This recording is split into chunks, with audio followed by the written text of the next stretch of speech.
안녕하세요. 이번 시간은 제5절 개발행위 허가와 관계된 사항을 함께 보도록 하겠습니다. 우선 1번입니다. 원칙적으로 허가 받지 않아도 되는 경우 찾도록 되어 있습니다. 답은 1번입니다. 도시군 계획 사업에 의한 공작물 설치. 개발 행위는 도시군 계획 사업에 저촉될 수 있는 행위를 개발 행위라 하고, 도시군 계획 사업에 저촉되면 허가 받을 수 없습니다. 도시군 계획 사업에 저촉되지 아니하는 경우에만 허가 받을 수 있는데, 그 대상 행위로서 우리는 6가지를 알고 있습니다. 건축물 건축, 공작물 설치, 토지의 형질 변경, 토석 채취, 분할, 적치입니다. 그러면 이런 개발 행위가 건축물 건축 등을 대표적인 행위로 하고 있는데, 도시군 계획 사업에 따라 건축물 건축하거나 공작물 설치하는 경우에는 이미 도시군 관리 계획으로 결정된 상태이기 때문에 또 따로 허가받을 필요 없습니다. 그래서 답을 1번으로 해놓습니다. 2번부터 5번까지는 개발행위와 관련된 범위에 관한 사항으로 충분히 읽고 이해할 수 있을 겁니다. 그러면 통상 우리 시험에서는 개발행위 허가 대상에서 제외되는 것을 자주 시험에 묻고 있는데, 최소한 4가지는 알고 계셔야 됩니다. 바로 1번에 도시군 계획 사업에 따른 건축물 건축 등의 개발 행위. 2번째, 재복구 재난을 위한 응급 조치입니다. 행위 당시에는 허가도 신고도 필요 없죠. 응급 조치 이후 1개월 이내 사후 신고하도록 되어 있습니다.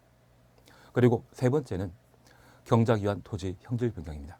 그리고 4번째가 녹간농해 농림어업용 비닐하우스 설치입니다.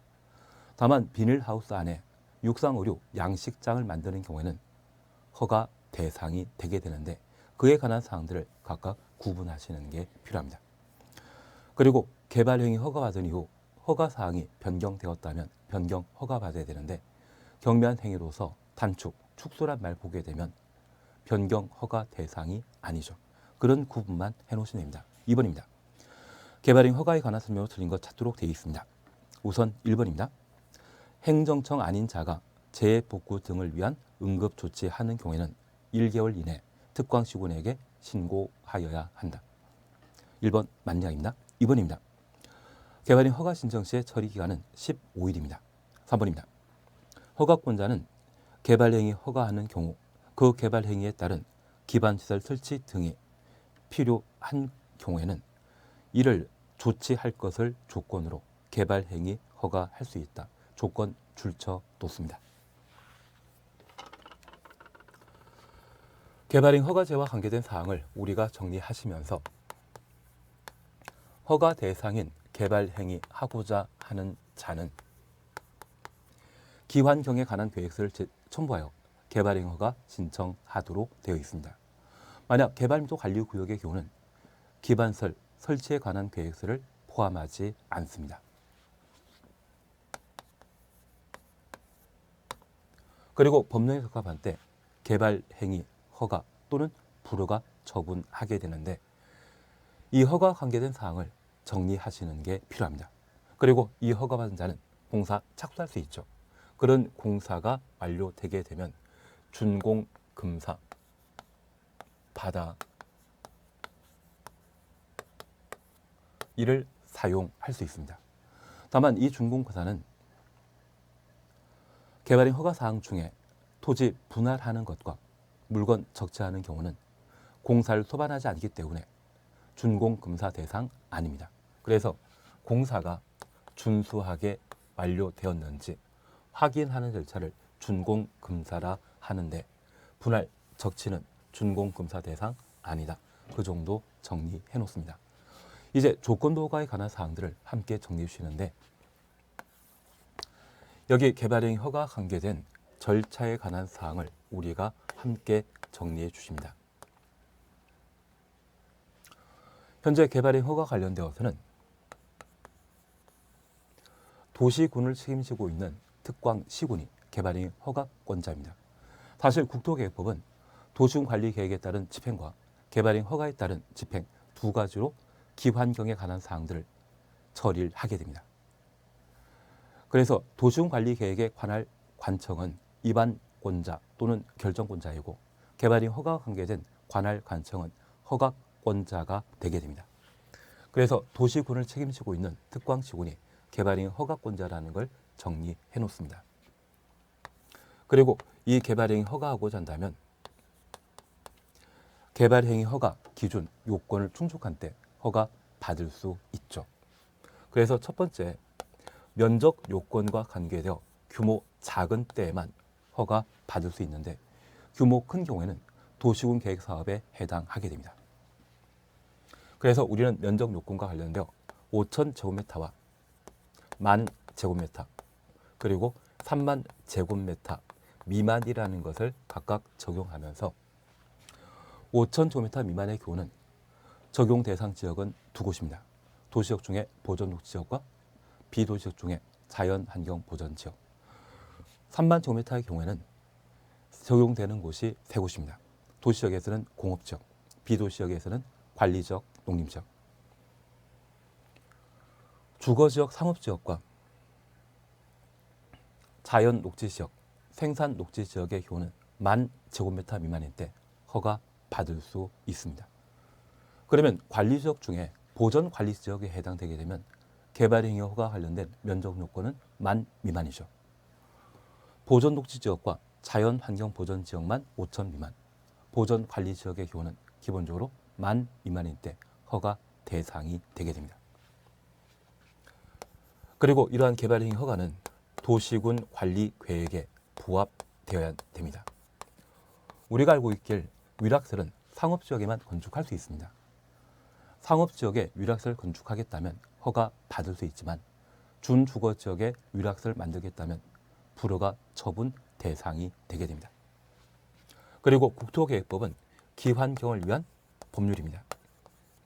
그래서 기환경에 적합한 때 허가 받을 수 있습니다.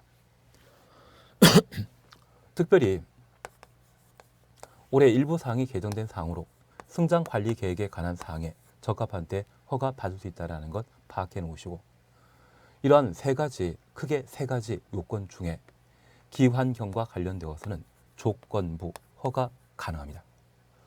가끔 우리 주변에 전원주택단지를 새로 만들고자 하면 그 전원주택단지 예정지가 농경지이거나 임야인 경우라면 이곳에 전기, 수도, 도로 등의 기반 시설이 없는 경우가 있습니다. 그것 직접 만드는 조건으로 허가 받을 수 있죠. 그래서 면적 요건과 도시군 관리 계획 등에 부적합한 때에는 조건부 허가 불가능하고 바로 불허가 처분 대상입니다. 기환경과 관련되어서만 조건부 허가 가능하다라는 것 파악해 놓습니다. 그리고 두 번째, 이러한 조건부 허가 받은 자가 민간인 경우에는 이행 보증금 납부해야 되죠. 저 이행 보증금과 관련되어서는 숫자 2의 행보증금입니다. 총 공사비의 20%를 이행 보증금으로 민간은 예치하도록 되어 있고 준공검사 받은 때 이행 보증금을 돌려받도록 되어 있습니다. 그리고 개발행 허가와 관계된 사항으로 특별히 의견 청취, 도시계획위원회 심의 등에 관한 사항을 각각 다루는데 우린 의견 청취 하나만 정리하십니다. 도시계획위원회 심의와 관련되어 심의 생략 대상에 관한 사항이 다수의 사항들이 나열되어 있기 때문에 그걸 쉽게 정리하기는 좀 곤란합니다. 그래서 도시계획위원회 심의에 대해서는 일단 접어놓고 의견 청취에 관한 사항을 정리하시는데 주민 의견 청취 없죠. 내가 살 집 만드는데 동네 사람들에게 공람한다? 말도 안 되지 않습니까? 대신 도시군 계획사업에 저촉되는 지에 대해 시행자의 의견 드려야 되고 공공시설 귀속과 관련되어서는 관리청의 의견 드려야 되며 조건부 허가 시에는 신청한 자의 의견 청취하도록 되어 있습니다. 주민 의견 청취엔 공람 절차 등은 없다라는 것을 다시 한번 점검해 놓습니다.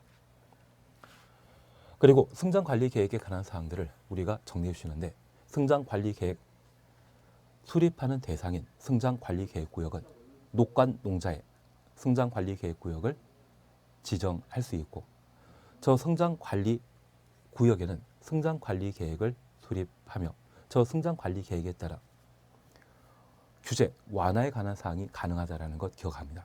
그래서 우리는 계획관리지역의 경우는 건폐율, 성장관리계획 수립되었을 때 50, 용적률 125, 자연녹지지역, 생산녹지지역, 생산관리지역, 농림지역, 4개 용도지역에 있어서는 건폐율 30%까지 완화할 수 있다. 그리고 5년마다 타당성 검토한다. 올해 개정된 성장관리계획이 당연 시험거리가 돼야 될 겁니다. 그런 내용들을 정리하시는 게 이쪽 내용이 되게 됩니다. 그러면 우리 2번과 관련되어 3번에 조건보호가 가능하다라는 것 기억해 놓으시고, 이러한 조건보호가 시에는 신청한 자의 의견 들어야 되죠. 그리고 조건부 허가하게 되면 허가받은 자가 민간인 때는 이행보증금, 예치 문제가 생기게 됩니다. 4번입니다. 국장 또는 지도이사는 녹지지역, 관리지역, 농림지역, 자연환경보전지역 중에 난개발 방지와 체계적 관리가 필요한 지역을 성장관리계획구역으로 지정할 수 있다. 녹지지역부터 자연환경보전지역까지 가로 해놓습니다.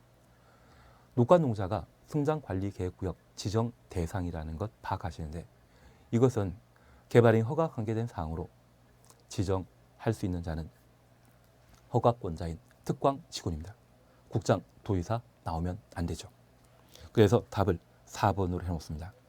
5번은 시행자 의견 청취에 관한 사항으로 충분히 파악할 수 있을 겁니다. 그래서 5번과 관계된 사항에 의견 청취는 총 몇 개 있다? 3개 존재한다. 다시 살펴놓습니다. 3번입니다. 개발행위 허가에 관한 설명으로 틀린 것 찾도록 되어 있습니다. 우선 1번은 허가 내용과 다르게 개발행위 한 경우에는 원상 회복 명령 할 수 있습니다.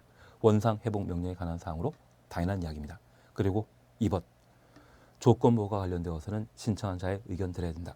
신청한 자 줄만 쳐놓습니다. 그리고 3번 개발행 허가 신청 내용이 성장관리계획 내용에 어긋난 경우에는 허가하여서는 안 된다. 그래서 허가 기준에 관한 사항으로 크게 3가지, 면적 요건과 도시군 관리계획 등 성장관리계획 포함되는 것이죠. 그리고 기환경, 크게 3가지 요건에 관한 사항을 저렇게 정리해 놓습니다. 그리고 4번입니다. 자연녹지지역, 생산녹지지역, 보전녹지지역의 건폐율은 성장관리계획이 정하는 바에 따라 최대 30%까지 완화 적용할 수 있다. 보전녹지지역 안 되죠. 자연녹지지역과 생산녹지지역, 농림지역, 자연환경보전지역의 건폐율을 성장관리계획에 따라 최대 30%까지 완화할 수 있습니다. 그래서 답을 4번으로. 5번입니다. 건축물 건축에 대해 개발인 허가받은 자가 건축 완료하고 건축법에 따른 사용 승인 받은 경우 따로 준공사 받지 않아야 된다. 이것은 의제에 관한 사항입니다. 국토계획법과 건축법을 비교하게 되면 하나는 일반법이고 하나는 특별법입니다. 국토계획법은 일반법이죠. 그래서 특별법 우선원칙에 따라 건축법에 따라 사용 승인 받았다고 하면 국토계획법에 따른 준공금사는 처리된 것으로 인정하게 됩니다. 그래서 5번 옳은 이야기입니다. 답은 4번으로 해주시죠. 4번입니다. 성장관리계획 내용 아닌 것 찾도록 되어 있습니다. 답은 3번입니다. 건축선 추정수입니다. 여기 성장관리계획에는 성장관리계획 수립 대상이 녹간농자입니다. 그러면 우리 가을철에 시골에 농산물을 추수하게 되면 건조해야 되죠. 이러한 건조를 도로 한가운데 하는 경우가 있습니다. 교통에 방해된다고 해서 공무원들이 이것을 치우게 되면 주변에 있던 농민들이 도끼 들고 나타나시거든요. 그래서 시골 지역, 관농자, 비도지역의 경우는 기본적으로 대지와 도로사의 경계선인 건축선에 관한 규정이 따로 적용되지 않기 때문에 성장관리계획 내용에는 건축선에 관한 사항이 반영되지 않습니다. 답을 3번으로 해놓습니다. 5번입니다. 개발밀도 관리구역, 기반시설 부담구역에 관한 설명으로 틀린 것 찾도록 되어 있습니다. 1번 개발밀도 관리구역, 용적률 최대 50% 강화. 1번 맞죠. 다만 우리가 기억하실 것은 개발밀도 관리구역은 규제가 강화되는 곳이다, 완화되는 곳이다. 규제 강화되는 곳으로서 개발 용도입니까? 비개발 용도입니까? 비개발 용도입니다. 사실 개발도 관리구역은 주거적, 상업적, 공업적으로서 새로운 기반들의 설치가 곤란한 곳을 개발도 관리구역으로 지정할 수 있습니다. 그래서 주상공이기 때문에 당연히 다양한 형태의 건축물 건축할 수 있지만 새로운 기반들의 설치가 곤란하다고 하면 이때는 개발 용도가 아닌 것으로 이해하는 것도 필요합니다. 2번입니다. 인구 증가율이 20% 이상 높은 지역, 그래서 해당 지역의 인구 증가율과 해당 지역에 속해 있는 특광지군 전체 인구 증가율 차이가 20% 이상인 곳은 기반설 부담구역으로 지정하여야 합니다. 그래서 개발행위 허가 건수, 행위 제한이 완화되거나 해제된 지역은 기반설 부담구역으로 지정하여야 한다. 강행 규정 박해놓습니다. 3번 기반설 부담구역의 지정 면적 요건으로서 10만 제곱미터 이상이라는 것 박해놓습니다. 그리고 4번 구역 지정 고시 후 1년 내 기반설 수식액 수립하지 않으면 1년 되는 다음날 기반설 부담구역 지정은 해제된 것으로 본다. 4번 맞죠. 5번입니다. 기반설 설치계획 수립하면 지구 단위 계획 수립하는 것을 본다. 앞뒤가 바뀌어야 됩니다. 기반 설치 계획과 지구 단위 계획이 서로 바뀌어야 되는 겁니다. 그러면 우리가 잠깐 이해해 주실 것이 있습니다. 개발 밀도 관리 구역의 경우에는 개발 용도이다, 비개발 용도이다. 비개발 용도입니다. 이러한 개발 밀도 관리 구역은 지구 단위 계획 구역으로 지정할 수 없습니다. 지구 단위 계획 구역은 기본적으로 개발 용도로서 그 개발 행위를 촉진시키기 위해 규제, 풀어주기 위해 지구 단위 계획 구역 지정하는데 개발도 관리 구역은 비개발 용도이기 때문에 지구 단위 계획 구역 지정 대상이 아닙니다. 반면 이 개발도 관리 구역과 비견되는 것으로서 기반 시설 부담 구역이 있습니다. 저 기반설 부담 구역은 새로운 기반설 설치 가능하죠. 이러한 곳은 지구 단위 계획 구역으로 지정할 수 있습니다. 그러면 기반설 부담 구역에는 1년 내에 기반설 설치 계획 수립해야 되고 지구 단위 계획 구역에는 3년 내 지구 단위 계획을 수립해야 되는데 저 3년 이내란 말은 2년 만에 수립해도 상관없죠. 1년 만에 수립해도 상관없죠. 6개월 만에 수립해도 상관없죠. 그래서 기반설 부담 구역이 지구 단위 계획 구역으로 지정되었는데 3년 이내에 지구 단위 계획이 먼저 수립되게 되면 저 지구 단위 계획을 기반 시설 설치 계획 수립한 것으로 의제하겠다는 이야기입니다. 그러면 이 지구 단위 계획에는 필수적 사항으로 5가지가 반영되게 됩니다. 기반설 배치 규모, 기반설 들어가는 것이죠. 건물의 용도 제한, 건축 제한입니다. 건폐율, 용도률, 높이, 채관도, 채제한도. 반면 기반설 설치 계획에는 기반설 설치에 관한 사항 하나만 담기게 됩니다. 그래서 5개 내용이 포함된 지구 단위 계획이 수립되면 기반 시설 설치 계획이 수립된 것으로 의제하게 됩니다. 바뀌면 틀리죠. 그래서 5번은 답을 5번에 놓습니다. 6번입니다. 기반설 설치 비용에 관한 설명으로 틀린 것 찾도록 되어 있습니다. 1번 건축 허가 받은 날부터 2개월 내 기반설 설치 비용을 부과하여야 한다. 그래서 부과 통지에 관한 사항으로 허가 후 2개월 이내입니다. 2번 현금 납부하는 것 원칙으로 하고 토지 등으로 물납하는 것 인정하고 있습니다. 그리고 3번 납부 절차입니다. 납부 의무자는 납부 기일이 연기, 분할 납부 인정되지 아니한 경우는 사용 승인 신청 시, 사용 승인 신청 시에 추정없습니다. 까지 비용 내야 한다. 그래서 납부 시기는 사용 승인 신청 시라는 걸 파악해 놓습니다. 4번입니다. 기반 설치 비용의 부과 대상은 기존 건축물 철거하고 신축하는 경우 연면적 200제곱미터 초과하는 건축 행위만 부과 대상한다. 4번 틀린 정답이죠.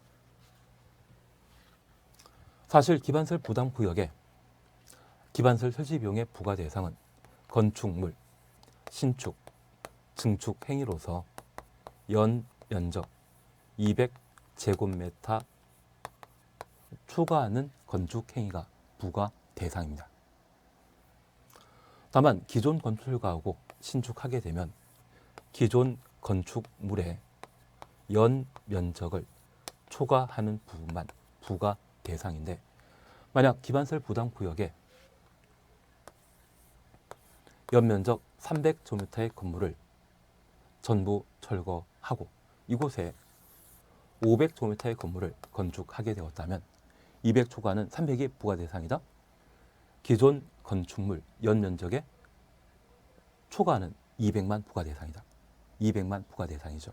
그래서 기존 건축물 철거하고 신축한다. 이 말 나오게 되면 기존 건축물의 연 면적을 초과하는 부분이 기반설의 설치 비용 부과 대상이 되게 됩니다.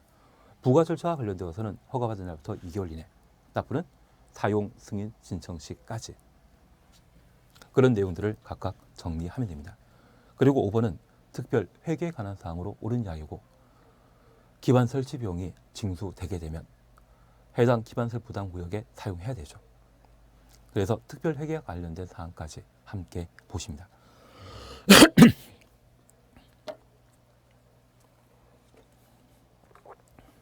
국토계획법 잘 풀어보셨습니까? 국토계획법은 우리 시험에 12문제 나오고 보통 한두 문제 정도는 지역적인 문제가 나옵니다. 그건 해결할 수 없는 범위로 버리더라도 지금 나와 있는 문제들을 꼼꼼히 정리하시고 틀린 것을 내 거로 해나오신다면 최소한 국토계획법에서 8문제, 9문제는 이 자료 토대로 분명 맞출 수 있을 겁니다. 2번입니다. 도시개발법에 관한 문제를 앞으로 살펴봅니다. 여기 도시개발법은 우리 시험에 6문제 출제되는데 지금 이 내용만 잘 숙지하고 이해하고 계신다고 하면 출제되는 6문제 중에 항상 4문제 이상은 맞추시더라고요. 그래서 이 개발법은 아주 쉬운 법률이라 생각하시고 그런 생각 속에 꼼꼼히 정리하시면 도시개발법의 많은 문제를 맞출 수 있을 겁니다. 우선 1번입니다. 국산의 도시개발구역 지정할 수 있는 경우 아닌 것 찾도록 되어 있습니다. 우리는 천국이라는 말 기억나야 됩니다. 그래서 3번 지방공사장이 30만 제곱미터 규모로 도시개발구역을 지정 요청한 경우 국장의 지정 대상이 아닙니다. 그러면 천국이 천재지변 등으로 긴급히 도시개발 사업하는 경우 국가가 도시개발 사업 실시할 필요가 있는 경우 2. 둘 이상의 시도, 대도시에 도시개발구역이 걸쳐 있는 경우로서 시도지사, 대도시장이 협의하여 지정할 자를 결정하지 못한 경우 그리고 요청, 제한이 있습니다. 중앙행정기관장이 요청하거나 비행정청인 정부기관장, 공공기관장이 국가계획과 관련되어 30만 제곱미터 이상의 도시개발 사업을 제한하면 국장이 도시개발구역을 지정할 수 있습니다. 그러면 3번 지방공사장은 요청하는 자입니까? 제한하는 자입니까? 그래서 하나 틀리고 지방공사장이 아니라 공공기관장, 정부 출연기관장이 국가계획과 관련되어 30만 제곱미터 이상의 도시개발 제한하면 국장이 지정할 수 있죠. 그래서 답을 3번으로 해놓습니다. 남은 지문에 대해서는 천국이 이걸 기억하시면서 살펴놓습니다. 2번입니다. 도시개발구역 지정에 관한 설명으로 틀린 것 찾도록 되어 있습니다. 1번 도시개발 사업이 필요하다 인정되는 지역이 둘 이상의 시도, 대도시에 걸친 경우로서 관계 시도지사 또는 대도시장이 협의하여 도시개발구역 지정할 자를 정한다. 1번 맞습니다. 다만 우리가 기억하실 것은 협의하여 지정할 자를 정한다고 하면 공동 지정하겠다는 것입니까? 한 명 단독 지정권자를 정하겠다는 이야기입니까? 단독 지정권자입니다. 만약 도시개발구역이 공동 지정권자를 두게 되면 사공이 많은 것이거든요. 그래서 개발사업과 관련되어 관할관청이 여럿이면 그 개발사업이 실패하는 경우가 있습니다. 그래서 둘 이상의 시도 대도시에 걸친 경우는 협의하여 지정권자 하나를 결정하도록 되어 있습니다. 협의가 이루어지지 않다면 국장이 도시개발구역을 지정하죠. 2번입니다. 자연녹지 지역에 도시개발구역 지정할 수 있는 규모는 10,000 제곱미터 이상이어야 한다. 맞습니다. 그러면 이제 우리 이렇게 다시 한번 보십니다. 도시개발법은 3단계의 사업시행 절차를 가지고 있습니다. 그래서 전체 흐름 보시면서 그 전체 흐름 중에 중요한 사항들을 각각 정리해 나가시는 게 늘 필요합니다. 그 중에 1단계는 도시개발 사업하는 곳을 개발구역이라 하고, 이 개발구역인 광명, 시흥, 지구처럼 개발구역 지정할 때 개발계획을 동시에 수립하여야 합니다. 하나 이해하실 것은 광명, 시흥, 지구를 도시개발구역으로 지정하게 되었을 때 그 단위 면적이 2천만 제곱미터였습니다. 그리고 이곳에 8만 세대 아파트 개발하고 상업용지와 기반서를 충분히 확보하고자 하는 곳이 광명, 시흥, 지구입니다. 지금은 분양권 전매 등이 좀 곤란한데 이렇게 8만 세대가 광명, 시흥, 지구에 조성되게 되면 가서 부동산 중개업하셔야 되죠. 그리고 이런 신도시의 경우에는 새로운 사람들 만나기 때문에 나의 과거가 드러나지 않을 겁니다. 대신 우리 이렇게 공인중개사 공부하시고 시험에 합격하셨다고 하면 왕년에 이렇게만 공부하셨다고 하면 서울대, 연고대 쉽게 입학할 수 있지 않았겠습니까?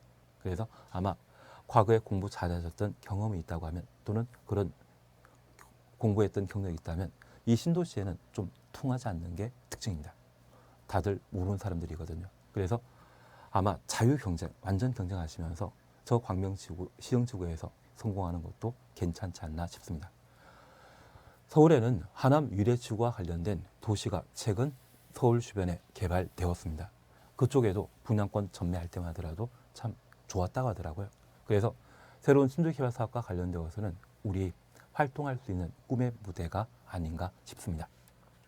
예, 그래서 우리 저 개발 계획은 개발구역 지정과 동시에 무엇 만들겠다 이러한 것들을 발표하게 되는데 특별히 개발 계획과 관련되어서는 그 시기에 관한 문제입니다. 동시에 수립하는 것이 원칙인데 토지의 가격이 급등하는 곳이라면 구역 지정 후 개발 계획 수립할 수 있죠. 그래서 관농자의 경우, 녹관농자의 경우는 땅값 저렴한 곳인데 이곳에 도시개발구역 지정하게 되면 토지 가격 급등하지 않습니까? 그러한 경우라면 구역 지정 후 개발계획 수립할 수 있습니다. 그리고 이 개발계획에는 아무것도 없는 곳에 새로 도시 만드는 겁니다. 17개의 다양한 내용 반영되게 되는데 그중에 지구 단위 계획은 빠집니다. 지구 단위 계획은 실시 계획 내용이지 개발 계획 내용 아니죠.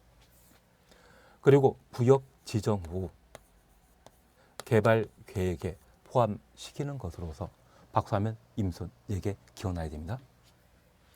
그리고 이 개발 계획에는 사업 시행 방식까지 다루게 됩니다. 특별히 환지 방식의 경우에는 환지 방식이 적용되는 구역에 토지 소유자 동의 받아야 되죠. 그래서 국공유지 포함한 면적 3분의 2, 총수 2분의 1 이상의 동의 받아야 되지만 시행자가 국가, 지방, 자치단체의 경우는 동의 필요 없다. 그 정도 정리하시는 게 개발계획 내용입니다. 그리고 이 개발구역 지정 대상에 관한 사항을 우리가 함께 보시는데 이 개발구역 지정하고자 한다면 도시개발구역의 일정한 지정 기준을 충족해야 됩니다. 이러한 기준에 대해서는 면적에 관한 요건과 개발에 관한 사항을 충족한 데 도시개발구역으로 지정할 수 있습니다. 우선 면적 요건과 관련되어 도시지역에 있어서는 만 그리고 3만 제곱미터 이상일 때 도시개발구역으로 지정할 수 있는데 공업지역의 경우는 3만 이상 3만 미만 개발인 허가 관련되어서는 공업지역 3만 미만일 때 허가 받을 수 있죠. 도시개발 사업은 규모 크기 때문에 공업지역은 3만 이상입니다. 그리고 주거적, 상업지역, 자연녹지지역, 생산녹지지역은 만 이상 보존녹지지역은 용산 공원에 해당되는 것으로서 이 공원은 도시개발 사업하는 곳이 아닙니다. 그래서 보존녹지지역은 기본적으로 도시개발구역의 지정 대상이 아닙니다. 그리고 비도시지역의 경우 비도시지역은 사람 거의 안 사는데 이곳에 10,000명 이상 거주하게 만들어야만 그게 도시개발 사업이거든요. 그래서 비도시지역의 경우는 원칙적으로 30만 제곱미터 이상인데 도시개발구역으로 지정할 수 있습니다. 그래서 도시개발구역과 관련된 지정 기준에는 3만, 30만이 기본적으로 필요합니다. 그리고 두 번째입니다. 이러한 개발구역 지정하게 되면 이 개발구역 지정 대상, 용도지역은 이미 결정된 상태이다. 미정인 상태이다. 결정된 상태이죠.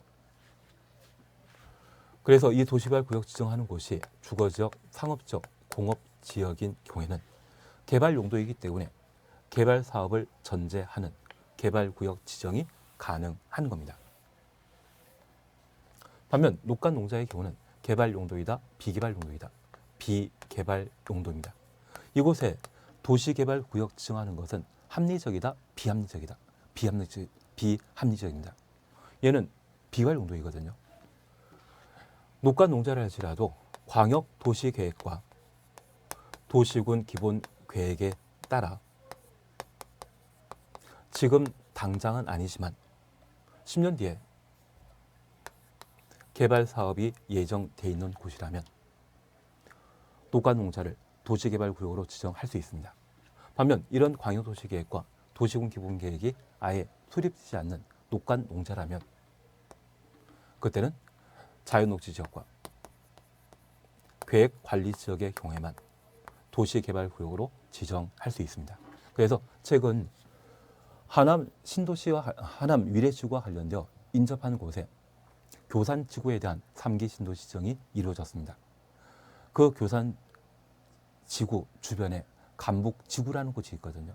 그 간북지구라고 하면 광역도시계획과 도시군 기본계획에서 개발이 정해져 있기 때문에 언제든지 도시개발구역으로 지정할 수 있습니다. 그리고 고양시의 원당지구의 경우에도 녹간 농자이지만 각종 행정계획에 따라 장래 개발 용지로 정해져 있는 곳으로서 언제든지 도시개발구역으로 지정할 수 있습니다. 아마 지금 서울의 주택가격 문제를 해결하지 못한다고 하면 차후 간북지구나 고양시 원당지구에 대한 개발 사업이 충분히 이루어지지 않나 싶습니다. 그래서 도시개발구역 지정 대상과 관계된 사항으로 자연녹지 지역의 경우에는 만 제곱미터 이상인 때 도시개발구역으로 지정할 수 있죠. 그래서 2번 맞는 이야기입니다. 3번입니다. 계획관리지역에 지정된 도시개발구역은 계획관리지역 추천호수입니다. 개발계획 수립 고시하고 3년 내 실시계획 인가 신청하지 아니한 경우 3년 되는 다음 날 도시개발구역 지정은 해제되는 것으로 본다. 3번 옳은 이야기입니다. 우리가 잠깐 이해해 주실 것이 있습니다. 그러면 이러한 도시개발구역과 관련되어 다시 잠깐 정리해 주실 것으로서 이런 지정 기준을 적용해야 되는데 우리 취계지 균형이란 말 기억나십니까? 술 먹고 취하면 개가 되지. 집에 갈 때는 균형 잡고 잘 가시죠. 쥐락지구, 개발진행지구, 지구단위계획구역, 국가균형발전, 면적, 개발 여부에 대한 기준, 취계지 균형에는 적용하지 않죠. 그래서 이 쥐락지구의 경우는 관농자랄지라도 30만 미만, 만 제곱미터랄지라도 저 자연취락지구를 도시개발구역으로 지정할 수 있다. 그런 의미가 되게 됩니다. 그리고 대상에 관한 사항 정리하셨다면 절차에 관한 사항으로 지정권자 살피시고 지정 절차와 관련되어 늘 봐주실 것이 도시개발구역의 단위 면적이 100만 이상일 때 공람 절차 거친 후 공청회 개최해야 한다. 100만 제곱미터 이상일 때는 국장과 협의한다. 그리고 도시개발구역 지정 효과에 관한 사항으로 도시개발구역은 도시지역 및 지구단위계획구역으로 지정된 것으로 의지하지만 취지, 쥐락지구와 지구단위계획구역은 제외한다. 그리고 작년에도 시험에 나왔지만 해제에 관한 사항을 잠깐 살피시는 게 필요합니다. 그러면 이 계획관리지역은 구역 지정과 동시에 개발계획 수립한다?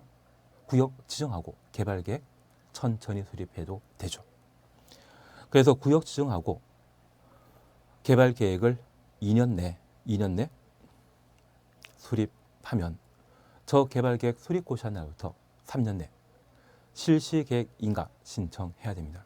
3년 내 신청하지 않는다면 3년 되는 다음 날 도시개발구역 지정은 해제된 것으로 의제하게 됩니다. 그래서 앞으로 계획관리지역이라는 말 보게 되면 구역 지정 후에 개발계획 수립할 수 있는 대상이죠. 4번입니다. 지정권자가 도시개발 사업을 환지 방치로 시행하려고 개발계획 수립한 경우 사업 시행자가 지방 공사이면 토지 수의자 동의 받을 필요 없다. 환지 방식일 때 시행자가 국가, 지방 자치단체인 때만 토지 수의자 동의 생략하죠. 그래서 4번 틀리게 됩니다. 그리고 5번 분할이란 말 추천하시고 각각 만 추천했습니다.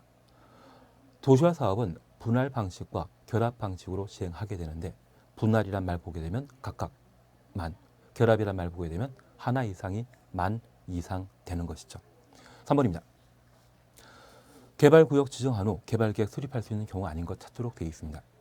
토지의 가격이 급등한다면 투기 차단을 목적으로 구역을 먼저 지정하고 개발계획 수립할 수 있죠.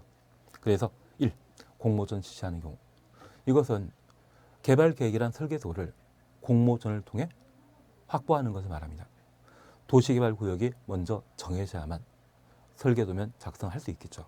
그래서 1번 구역 지정 후 개발계획 수립하는 경우입니다. 2번 자연녹지 지정, 3번 농림 지정, 4번 국가균형 발전. 이러한 세 곳은 토지의 가격이 급등하는 곳으로서 구역 지정 후 개발계획 수립해야 됩니다. 5번입니다. 도시개발구역에 포함되는 주거지역 면적이 전체 면적의 100분의 40 이상인 지역을 도시개발구역으로 지정할 때 주상공의 전체 면적이 30% 이하인 때만 구역 지정 후 개발계획 수립할 수 있습니다. 만약 이런 경우라면 동시에 수립해야 되죠. 답을 5번으로 해놓습니다.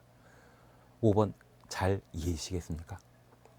이번 시간 여기까지 함께 하시고 다음 시간에는 4번 시행자부터 함께 정리해 나가도록 하겠습니다.